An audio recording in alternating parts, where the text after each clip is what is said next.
मोदी जी को भी लगता होगा कुछ भी कर लो, चर्चा तो राहुल गांधी की ही हो रही है। 98 मिनट लंबी स्पीच दे डाली लाल किले की प्राचीर से, लोग चर्चा राहुल गांधी की कर रहे थे। खैर, क्योंकि वो जो इश्यूज उन्होंने वहां पर बोले, क्योंकि उन्होंने जो जबानी जमा खर्च किया उस पर चर्चा नहीं हुई थी, उसकी विवेचना नहीं हुई थी, तो सोचा आज वो कर ली जाए। 98 मिनट इस देश के प्रधानमंत्री ने लाल किले की प्राचीर से भाषण दिया। अभी तक के अपने सबसे लंबे भाषण को उन्होंने कल दे डाला।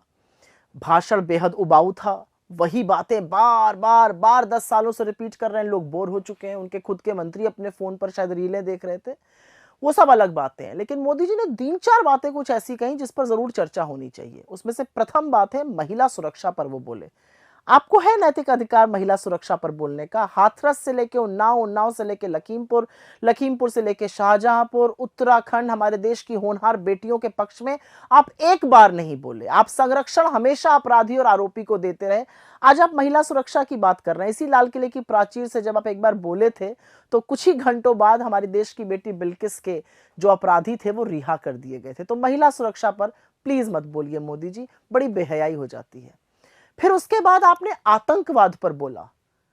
सबसे पहली बात तो यह है कि आतंकवाद पर गंदी राजनीति मत करिए। लेकिन अब क्योंकि आपने बोल ही दिया तो आपके सामने कुछ आंकड़े रख देती हूं जो कि आपकी सरकार की कलई खोल देगा। पिछले 67 दिनों में जम्मू कश्मीर में 17 आतंकी हमले हुए हैं, जिसमें 18 हमारे जांबाज शहीद हुए हैं और 26 से ज्यादा घायल हुए हैं। करीब 11 नागरिकों ने अपनी जान खोई और 56 से ज्यादा लोग घायल हुए हैं। यह है आपका आंकड़ा। अभी तक जो आतंकी गतिविधियां थी वो कश्मीर में होती थी, अब जम्मू में भी हो रही हैं। तो सुरक्षा का ना ढोंग मत करिए, सुरक्षा के ऊपर गंदी राजनीति मत करिए। यह अलग बात है कि आपके मुंह से इन सब शहादतों पर श्रद्धांजलि का और संवेदना का एक शब्द नहीं निकला।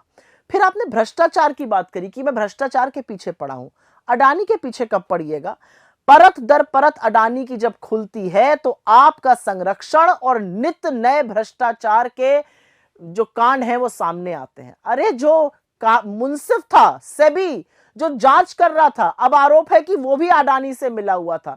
लेकिन आप अडानी के महाघोटाले पर चुप रहते हैं। आप इस देश के सबसे बड़े घोटाले इलेक्टोरल बॉन्ड पे चुप रहते हैं। तो भ्रष्टाचार की बातें प्रधानमंत्री जी मत करिए।